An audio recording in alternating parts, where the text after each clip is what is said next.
Hello नमस्कार दोस्तों, आप देख रहे हैं सीकर 23 न्यूज़ और सीकर 23 न्यूज़ में आपका बहुत बहुत स्वागत है। सीकर की ताज़ा तरीन खबर देखने के लिए हमारे यूट्यूब चैनल सीकर 23 को सब्सक्राइब करें और सोशल मीडिया फेसबुक, इंस्टाग्राम और ट्विटर पर फॉलो करें। धन्यवाद। नमस्कार दोस्तों, आप देख रहे हैं सीकर 23 न्यूज़ और आप सभी को पता है कि सीकर 23 न्यूज़ ने एक सीकर में सर्वे मुहिम छेड़ रखी है।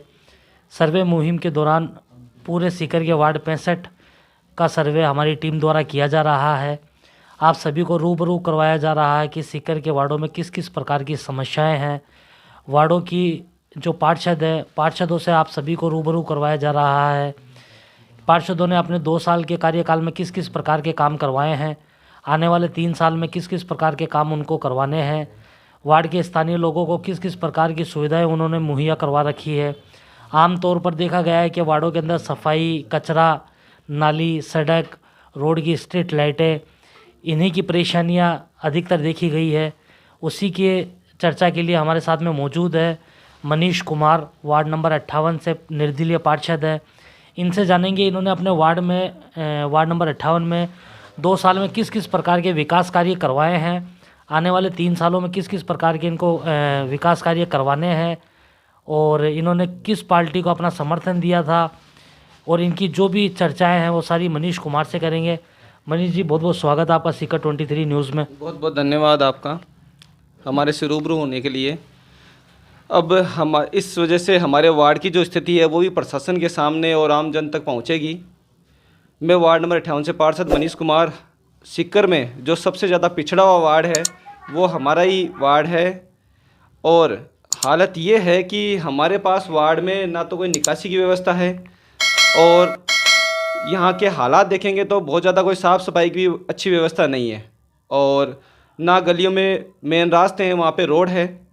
तो प्रशासन को इस बारे में हमने बार बार अवगत करवाया है कि जो ज़्यादा नहीं तो इस जो वार्ड के मुख्य रास्ते हैं कम से कम उसके लिए तो विकास के लिए बजट दिया जाए, ताकि हम मुख्य रास्ते हैं वो तो तैयार करवाएं। और दूसरा, जो अभी तक जो 30 सालों से यहाँ पे समस्या चल रही है निकासी की, निकासी मतलब यहाँ का जो वार्ड का जो पानी है गंदा, वो इस वार्ड से बाहर जो निकालने के लिए जो मुख्य नाला होता है उसकी व्यवस्था की जाए।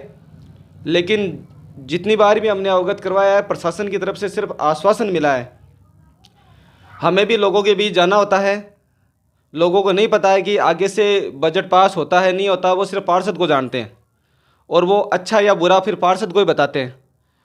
तो इस वजह से हमें जो वार्डवासी हैं वो सोचते हैं कि हम काम नहीं करवा रहे हैं, जबकि हम 2 साल से लगातार जो हमारा वार्ड है उसकी जो समस्याएं हैं, जैसे विकास कार्यों के लिए बजट, इसके लिए बार बार आयुक्त साहब से भी मिल रहे हैं, हमारे सभापति महोदय से भी मिल रहे हैं। उन्होंने आश्वासन तो खूब दिया, लेकिन उस आश्वासन को पूरा करने के लिए जो बजट चाहिए था वो हमें उपलब्ध करवाया नहीं। अब बिना बजट के हम जो बड़े विकास कार्य हैं, जो मेन मुद्दे हैं जनता की समस्या, उनको हल कैसे करें। तो मेरी प्रशासन से ये गुजारिश है कि वो वार्ड नंबर 58 को भी सीकर का हिस्सा माने और ये जो इतना पिछड़ा हुआ वार्ड है इसको प्राथमिकता में लें।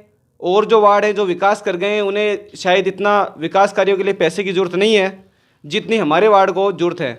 तो कुछ विशेष ध्यान दें कि यहाँ के जो मुख्य रास्ते हैं उनके लिए बजट दिया जाए, ताकि उनका निर्माण करके जो आमजन वाले आने वाले व्यक्ति हैं जिनकी गाड़ियाँ ख़राब हो जाती है, खड्डे में गिर जाती हैं, नुकसान हो जाता है, गरीब व्यक्ति हैं, कहाँ से वो उसको भी ठीक करवाएं, इतना पैसा उनके पास नहीं होता। तो ये रास्ते ठीक हों तब आने जाने की सुविधा थोड़ी ठीक हो। एक जो हमारे जो है निकासी की व्यवस्था चल रही है, पिछली बार जब मेरी मुलाकात हुई नगर परिषद में तो उन्होंने मेरे को आश्वासन दिया था कि 6 से 7 महीने में उसको तैयार करवा दिया जाएगा, और ये लगभग 2 साल होने को जा रहे हैं, अभी तक सिर्फ निकासी सिर्फ कागज़ों पे चल रही है, धरातल पे निकासी की अभी तक कोई व्यवस्था नहीं हुई है। और उस वजह से जब भी हम वार्ड में जाते हैं या कहाँ तक पहुँच नहीं भी हो पाती किसी तक, तो वो यही सोचता है कि भाई पार्षद जी ध्यान नहीं दे रहे। अब पार्षद जी ध्यान तब दें जब सरकार बजट दे, हम भी निर्माण कार्य करवाने वहाँ पे जाएं उनके बीच में, क्योंकि उनके बीच में जाएंगे वो कहेंगे भाई आप क्या लेके आए हो 2 साल में हमारे लिए। और जो नॉर्मल चीज़ें हैं उनके लिए भी बार बार, जैसे नई स्ट्रीट लाइटें हैं, उनके लिए भी बार बार प्रशासन के चक्कर लगाना पड़ता है। और आप देखोगे यहाँ पे 800 पोल है, लगभग 800 पोल में से आपको मुश्किल से कोई 200 या 250 पोलों पे लाइट मिलेगी। बाकी लाइट की व्यवस्था भी नहीं है। इस बारे में मैंने कहा है कि ज़्यादा नहीं तो एक बार आप कोई 150 लाइट की व्यवस्था कर दें, ताकि कुछ जगह जो मुख्य पॉइंट है, चौराहे हैं या कुछ ऐसे स्थान है जहाँ पे लाइट की अति आवश्यकता वो हम लगा सकें। ऐसी मैं उम्मीद करता हूँ प्रशासन से कि आज जो हमारे बीच पहुँचे हैं, हमारा दुख दर्द जानने, हमारे वार्डवासियों का, इनका बहुत बहुत धन्यवाद कि ये हमारे बीच आए, हमारा दर्द जानने के लिए, हमारे वार्डवासियों का दर्द जानने के लिए। प्रशासन इसमें ध्यान दे, थोड़ी हमें नई स्ट्रीट लाइटों की व्यवस्था दे, थोड़ा वार्ड के लिए बजट दे, ताकि हम भी लोगों के बीच जाके जो हमारी सरकार है उसके अच्छे कार्यों की सराहना कर सकें। अगर आप हमें बजट ही नहीं देंगे, हमें विकास कार्य करने के लिए अग्रसर ही नहीं करेंगे, तो हम सरकार की फिर सराहना आगे जाके कैसे करेंगे। तो इसी उम्मीद के साथ मैं बहुत बहुत धन्यवाद देता हूँ हमारे रिपोर्टर महोदय का, और जो हमारे न्यूज़ चैनल जो हमारे बीच पहुँचे हैं इनका बहुत बहुत धन्यवाद।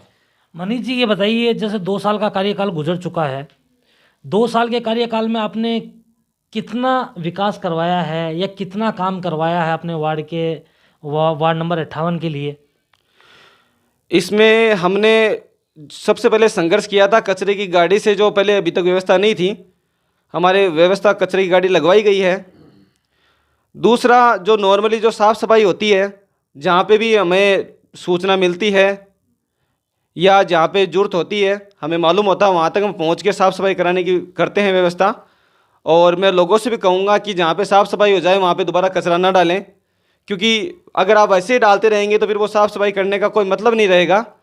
दूसरा ये है कि जितना भी नॉर्मल रिपेयरिंग वगैरह होती है लाइट की, वो जहाँ तक हमें मालूम पड़ता है वहाँ तक हम करवाने की कोशिश करते हैं, और जहाँ तक मालूम हमें ना चले तो मेरा वार्डवासियों से अनुरोध है कि वो हमें कॉल के माध्यम से अपने पोल नंबर लिखवा दें कि हमारी ये यहाँ पे स्ट्रीट लाइट ख़राब है, हम जल्द से जल्द उससे सही करवाने की कोशिश करते हैं।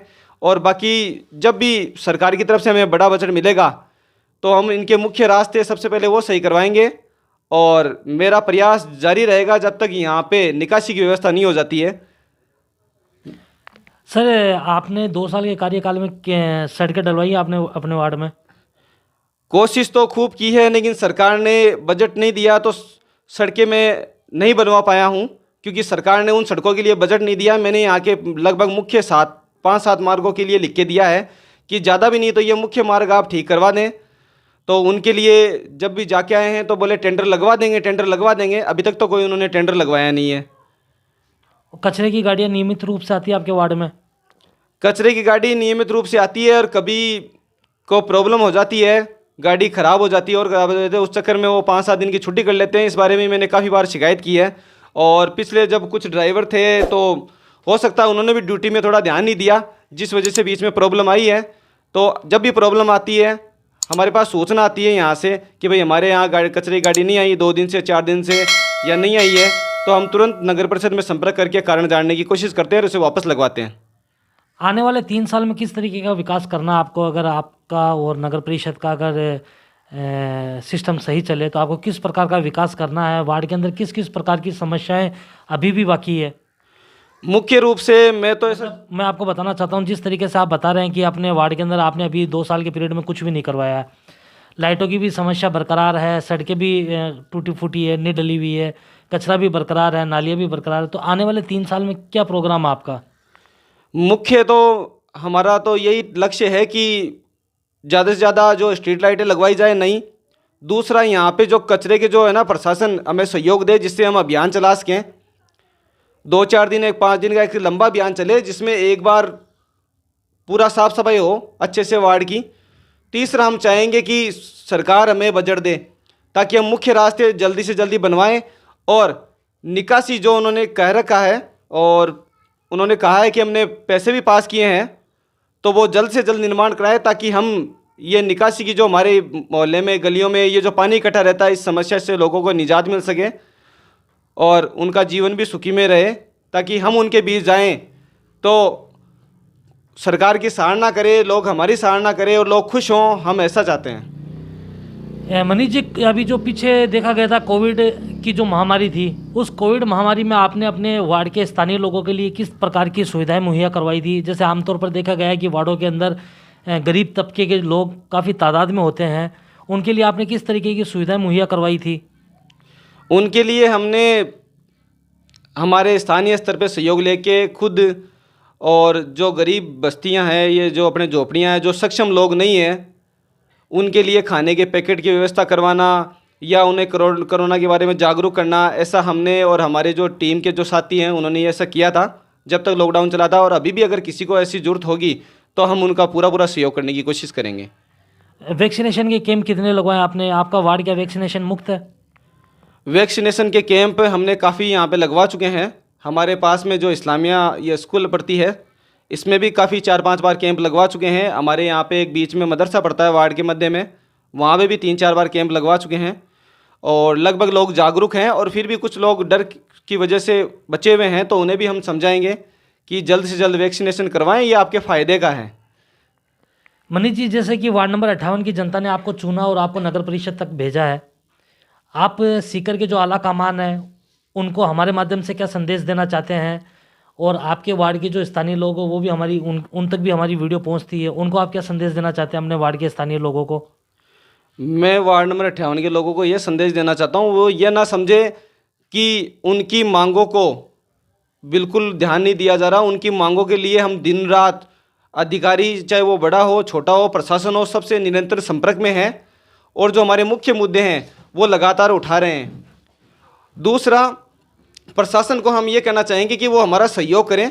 ये भी सीकर का एक भाग ही है और बहुत ज़्यादा पिछड़ा हुआ है और अन्य वार्ड हैं उनसे ज़्यादा यहाँ विकास की ज़रूरत है, तो इसे प्राथमिकता में लेके ज़्यादा से ज़्यादा विकास कार्य यहाँ पे पारित करवाएं ताकि इसका विकास हो।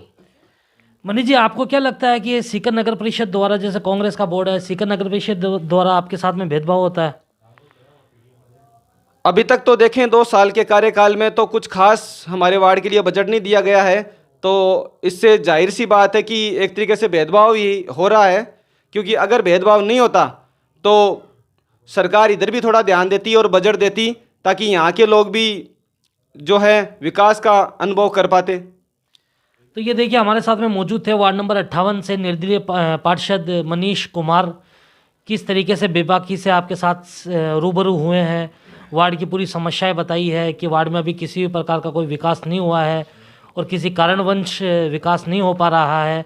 वार्ड के स्थानीय लोगों से भी धैर्य की अपील कर रहे हैं कि धैर्य रखिए, आपका जो विकास है, आप जिस तरीके का आप अपने पार्षद से उम्मीद लगा के बैठे थे, वो आपकी सारी उम्मीदों को कायम रखेंगे आने वाले 3 सालों में। प्रशासन से, सीकर के आला कमान जो नेतागण हैं उनसे भी वो बराबर संपर्क में है। देखते रहिए सीकर 23 न्यूज़, हमेशा आपके साथ, आपका साथ हमारी आवाज़। जय हिंद, जय भारत।